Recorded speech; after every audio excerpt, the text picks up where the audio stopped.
Agora nós vamos ver um pouquinho sobre sequências. E uma das sequências que nós vamos estudar é a progressão aritmética. Vamos lá?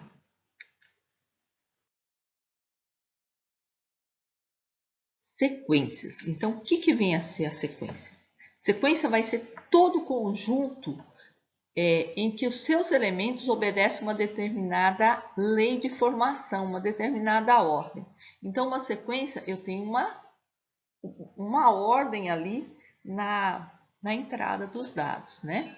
Então, por exemplo, a lista de chamada da sala de aula lá, ela obedece uma ordem. Os nomes estão sempre em ordem alfabética. Então, ela é considerada uma sequência.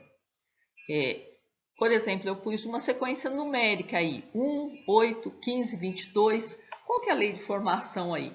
O próximo número, a partir do segundo elemento, o elemento corresponde ao anterior mais 7. Então, essa é a lei de formação dessa sequência. Essa outra aí, 2, 12, 16, 17, 18. Geralmente a gente manda para meninado assim, para eles descobrir o 200, né? Qual que é a lei de formação aí? Você vai falar assim, ah, não tem nenhuma. Tem sim. Todos os números é a sequência de números começados com a letra D, né? Então, é uma lei de formação também. A gente vê sequência também lá na geometria. Quando para a gente fazer uma espiral, vocês podem reparar aqui, ó. Eu tenho aqui, ó, primeiro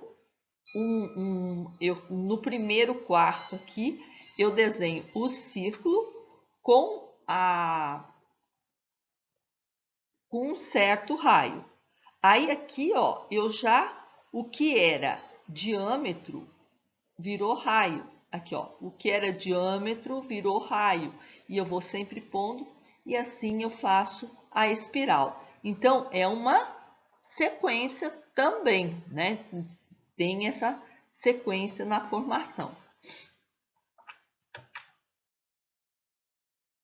Então, na matemática, nós vamos preocupar mais com as sequências numéricas. Uma sequência numérica, e que mais ou menos deve ter dado origens a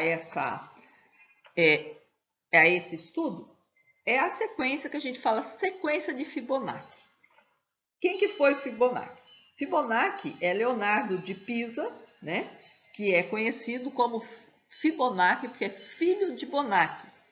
Ele viveu em 1100 e alguma coisa, 1200 por aí, e ele propôs um probleminha, né? Que era que teve uma repercussão a respeito de casais de coelho. Então ele falava que se você admitir que um casal de coelho só procrie 2 meses depois que nasce, e que a partir de então ele vai gerar um novo casal a cada mês, quantos casais haverá no final de um certo tempo aí? Então, o que acontece? Aqui a gente tem a sequência de Fibonacci, desenho. Então, aqui ele nasceu, no primeiro mês ele não procria. No segundo mês eu também vou continuar com um único casal. Mas no terceiro mês, esse casal vai ter um casal, ele vai ter procriado, vai ter ganho mais um casal. Então, eu vou ter 2 casais no terceiro mês. No quarto mês, esse casal que entrou em produção, além dele, ele vai criar um novo casal. E esse casal aqui vai passar, então, no próximo mês a procriar. Então, aqui, ó, cada casalzinho que ele muda de cor, ele vai criando mais um. Esse aqui, ó, nasceu, então no próximo mês só vai ter ele. Mas esse aqui que já está procriando, vai ter ele e mais um. E assim vai. Então, essa sequência é chamada de sequência de Fibonacci. Então, aqui, ó, 1, 1, 2, 3, 5, 8. Então, ela tem uma lei de formação. Então, as sequências numéricas são sequências importantes que a gente costuma estudar na matemática. E a primeira que a gente vai estudar nesse vídeo de hoje é a progressão aritmética, mais chamada de PA. Então, o que é uma PA? Uma progressão aritmética. Progressão aritmética é uma sequência numérica onde, depois do segundo termo, cada termo seguinte, a gente vai ser o anterior somado de uma determinada constante, de um valor, sempre no mesmo valor. Eu vou somando sempre o mesmo tanto. E esse tanto que eu somo, eu chamo de razão. Então, a gente vai chamar os termos da PA de A. Então, é o primeiro termo, A1, o segundo, A2, A3, A4. E o termo seguinte, então, aquilo que eu falei, ó, vamos chamar de R, a razão da PA, que é o tanto que vai ser somado. Então, aqui, ó, o primeiro termo é A1. O segundo vai ser o A1 mais a razão. O terceiro, o A3, vai ser o anterior, que é o A2 mais a razão. Mas o anterior era A1 mais a razão. Então, o A3 vai ser A1 mais 2 vezes a razão. O A4, o quarto termo, vai ser o anterior, que é o A3, mais a razão. Mas o A3 não era o primeiro termo mais 2 vezes a razão? Então, o quarto vai ser o primeiro mais 3 vezes a razão. Vocês estão vendo aí que a gente pode tirar uma lógica na coisa aqui, né? A gente pode observar aqui, ó, o primeiro é A1. A1 é A1. Depois, o segundo, eu vou somar uma razão. No terceiro, eu vou somar ao A1 2 vezes a razão. No quarto, no 4, eu vou somar 3 razão. Tá vendo que eu sempre vou somar o termo menos 1, eu vou multiplicar pela razão para somar no primeiro termo.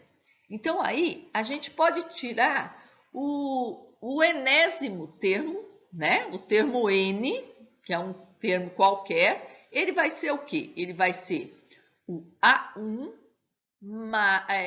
mais N menos 1 vezes a razão. Então, a gente pode tirar aí como se fosse um termo geral da PA. Se eu quiser achar um termo da PA, eu vou aplicar essa dedução que a gente teve aqui. Então, eu vou pegar o primeiro, vai ser qualquer termo, vai ser o primeiro termo mais a posição desse termo menos 1 vezes a razão. Então, acaba sendo uma formulinha que eu posso aplicar. Às vezes eu tenho o termo, tenho A1 e não tenho a razão. Então, dá para mim achar a razão, dá para achar a quantidade de termos, dá uma infinidade de coisas aí com esse tipo de conhecimento. Mas vamos em frente. Como que a gente pode classificar as PAs? As PAs, elas podem ser crescentes se a razão for positiva, for maior que 0. Então, por exemplo, aí, ó, uma PA de razão 5, 1, 6, 11, 16, 21. Mas a PA também pode ser decrescente se a razão for menor que 0. Então, se a razão é negativa, eu vou tirando. Então, por exemplo, nessa PA que eu pus aí, a razão é menos 9. Então, o primeiro termo, 19. 19 menos 9, 10. 10 menos 9, 1. 1 menos 9, menos 8. Menos 8 menos 9, menos 17. Assim vai. E eu posso ter uma PA constante se a razão for igual a 0. Então, aí é sempre, todos os números são iguais. Agora, existe também umas propriedades das PAs, alguma coisa que a gente observa em toda a PA. Então, se eu tiver 3 termos de uma PA, uma sequência de 3 termos, ou eu vou pegar 3 termos dessa PA, o termo central, ele sempre vai ser a média aritmética dos outros dois. Então, se eu somar as beiradas, por exemplo, aqui, ó, 1 mais 11, 12, dividido por 2, 6. Então, o termo central é a média aritmética aqui, ó. 6 mais 16, 22. 22 dividido por 2, 11. Vale para número negativo? Claro! Se eu somar menos 8 com menos 26, eu vou ter menos 34. Menos 34 dividido por 2, menos 17. Então, parece uma bobagem, é coisa lógica, mas que às vezes na hora de resolver algum problema te ajuda bastante. E outra coisa que te ajuda bastante é a representação genérica de uma PA. Então, às vezes eu não tenho muita coisa, eu tenho poucos dados, eu não tenho a razão, está difícil resolver a razão, mas se eu pegar lá 3 termos com razão R, então eu posso falar que o primeiro termo é x menos R, o segundo termo é x, o terceiro é x mais R. Geralmente, em problemas que envolvem soma de termos, isso aqui ajuda muito, né? Se eu tiver um número par de elementos, é só eu considerar a razão como 2 R's e não como R. Então, por exemplo, na razão de 4 termos, o primeiro termo, x menos 3R's, aí eu vou somar 2R's. Vou ficar com x menos R, vou somar 2R's, x mais R, vou somar mais 2R's, x mais 3R's. Então, tá vendo aqui, ó, se eu for somar tudo isso aqui, esses 4 termos, o R vai sumir. Aí é só eu pegar e somar todos os termos e dividir por 4, que eu acho aí o x e dá para mim depois achar o R também. Outra propriedade que é muito importante é a dos termos equidistantes. Uma coisa é decorrência da outra, mas vamos supor essa PA aqui. A soma dos termos equidistantes de qualquer PA sempre é o mesmo tanto. Então, eu pus uma PA aí dos múltiplos de 5, começando com 5 até o 35. Aqui, ó. Se eu somar o 5 com 35, eu vou obter 40. Se eu somar o 10 com 30, são termos equidistantes. Eles estão à mesma distância do início e do fim. Ó, um termo do início, um termo do fim. Vai dar 40 também. Se eu somar 15 com 25, vai dar 40.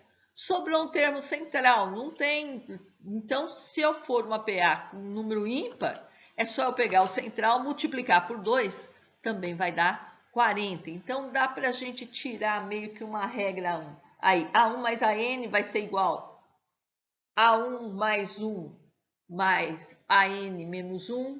Então, eu posso pegar aqui, ó, A1 mais K mais AN menos K, que também é igual a 2 vezes o A central, que é uma constante.